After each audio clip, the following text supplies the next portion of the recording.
চট্টগ্রাম বন্দর নগরীর কাজীর দেউরি এলাকার একটি ব্যস্ত সড়কের ওপর দীর্ঘদিন ধরে পড়ে আছে একটি উন্মুক্ত ডাস্টবিন।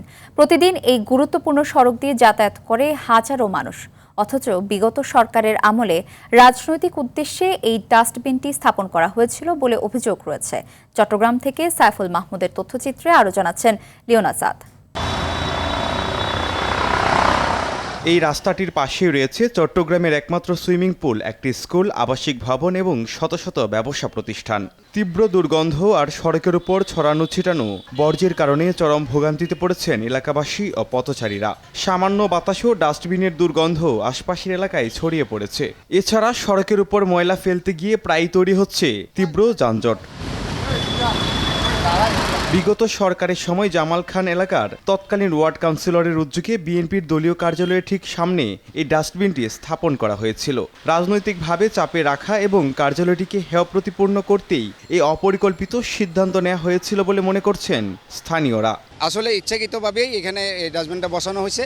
এই ব্যাপারে কেউ মুখ খুলতে খুলে না। আর বিশেষ করে আমার মনে হয় এখান থেকে এটা সরাই দিলেই ভালো হয়। এমনও দিন গেছে এখানে ডাস্টবিনের মধ্যে মানুষকে মারছো, পিটাইছো, এই ডাস্টবিনটা এখানে থাকার তো কোনো দরকারই নেই।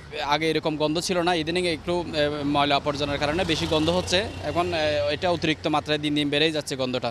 ডাস্টবিনটিকে বিগত সরকারের সময় সুপরিকল্পিতভাবে স্থাপন করা বলে দাবি এই নেতার। তাদের একটা সুপরিকল্পিতভাবেই করা হয়েছিল। এটা বিগত সময়ের ওয়ার্ড কাউন্সিলরকে দিয়ে করানো হয়েছিল। মূলত রেজাউল করিম সহ বা আরও যারা আছে আওয়ামী লীগের নেতা, তারা এটার মূল উদ্দেশ্যটাই ছিল ওই সমাবেশটাকে বাধাগ্রস্ত করা। এ বিষয়ে চট্টগ্রাম সিটি কর্পোরেশনের উপপ্রধান পরিচ্ছন্ন কর্মকর্তা জানান, বর্জ্য অপসারণের জন্য দ্রুত উপযুক্ত স্থান পাওয়া গেলে ডাস্টবিনটি সরিয়ে নেওয়া হবে। এলাকাবাসী অনেক কষ্টে আছে, এটা আমি জানি। এই ডাস্টবিনটা নিয়ে পথচারের কষ্ট আছে। আমি চেষ্টা করব, জায়গা পেলে আমি আপনার 1 ঘন্টার মধ্যে আমি সরাবার চেষ্টা করব। চট্টগ্রাম নগরীকে একটি ক্লিন, গ্রিন, হেলদি, সেফ ও স্মার্ট সিটি হিসেবে গড়ে তোলার ঘোষণা দিয়েছেন মেয়র। সাধারণ মানুষের প্রত্যাশা, দ্রুত এই খোলা ডাস্টবিনটি সরিয়ে নির্দিষ্ট ও স্বাস্থ্যসম্মত বর্জ্য ব্যবস্থাপনা নিশ্চিত করবে Chattogram city corporation. Leon Azad, RTV।